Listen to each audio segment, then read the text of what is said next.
Жаңа жыл басқа балалар асыға күтетін мереке. Шаңырақтың әр тәттісі бұл мерекеден ерекше сыйлық күтіп, айрықша көңіл күйге бөленеді. Бүлдіршіндердің бұл қуанышына ең алғашқылардың бірі болып кәсіпкерлер ортақтасты.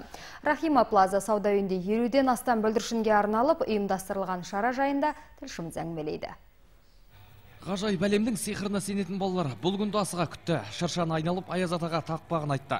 Бірнеше кәсіпкер бірігіп патша көңілді бүлдіршіндердің мешін жылда күткен басты армандарын орындады.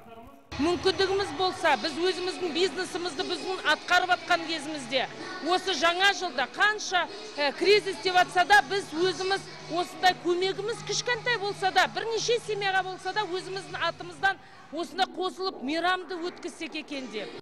Жаны жомарт жандар алаңсыз балғындардың болашағынан үміті зор, тартып еткен сыйлықтар да ерекше. Мәселен, Асыл Арман компаниясы жеткіншектердің денсаулығына пайдалы биологиялық қоспаларды берді. Құрамында кальций мен магний бар дәрумендер қысқы маусымда оларға аса пайдалы.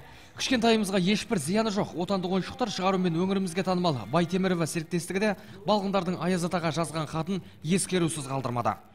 Мен Аяз атаға көп рахмет айтамын. Әке-шешемді тыңдап парызын орындаймын.